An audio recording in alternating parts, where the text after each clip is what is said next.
তাহলে হয়তো চট করে সেটি রদবদল করা সম্ভব। দুইটা রাষ্ট্র, দুইটা এন্টিটি, দুইটা সভরেন স্টেট।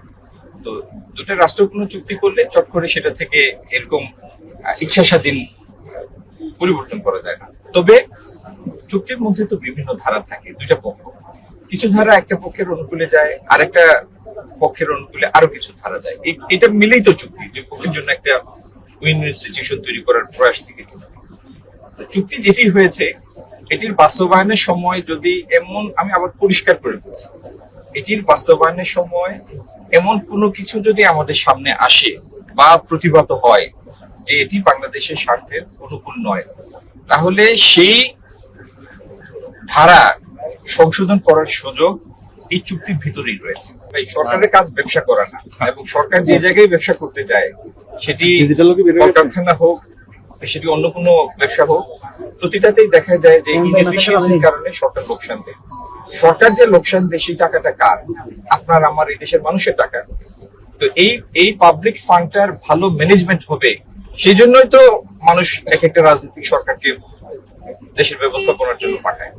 তা আমরা এই রাষ্ট্র যেগুলি সরকারি মালিকানাধীন যেগুলি মিল ফ্যাক্টরি, প্রায় সবগুলি লোকসানি প্রতিষ্ঠান, সেইগুলির জায়গায় হয়তো তখন আজকে থেকে 50-60 বছর আগে যে বিষয়ের উপর একটা ফ্যাক্টরি প্রতিষ্ঠিত হয়েছে, ওই বিষয়ে ওইটি হয়তো আর এখন ফিজিবল না, কারণ সেই ফ্যাক্টরির বয়স হয়ে গেছে 60-70 বছর।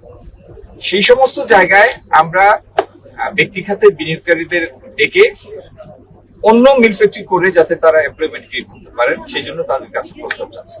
এটা একটা মানে বড় পরিকল্পনার অধীনে সরকার মালিকানাধীন যতগুলি ফ্যাক্টরি আছে তার প্রত্যেকটি যেন আগামী দিনে চালু হয়, সেখানে কর্মসংস্থান সৃষ্টি হয় এবং সেগুলি থেকে রাজস্ব আহরণ হয়, সেটির ব্যবস্থা আমরা করতে চাই। যে পরিমাণ ডিজেলের মূল্য বৃদ্ধি হয়েছে, তাতে কোন দ্রব্যের মূল্য এরকম পরিমাণে যদি আপনারা বলেন যে অমুক বাজারে এই পরিমাণ বৃদ্ধি পেয়েছে, সেই বৃদ্ধিটাকে এটা সাপোর্ট করে না।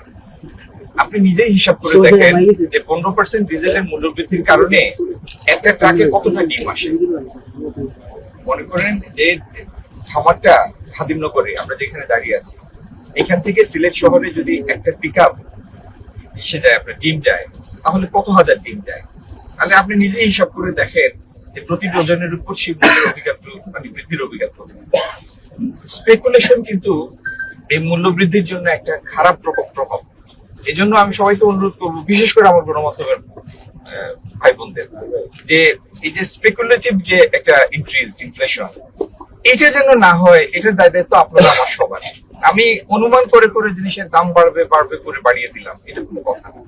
আর এইভাবে যদি বৃদ্ধি হয়ও কেউ পরিস্থিতির সুযোগ নেওয়ার চেষ্টা করে, এটা মানে এটা করে সে সফল হবে না। কারণ বাজার তো বাজারের মতো করেই চলে। এটা যদি কেউ করার চেষ্টা করে, মার্কেট ম্যানিপুলেট করার চেষ্টা করে, এটা তার জন্য সুখকর হবে না। আর যারা তদারকি সংস্থা, তারাও চায় না কারোর বিরুদ্ধে শাস্তিমূলক ব্যবস্থা নিতে। তো এরকম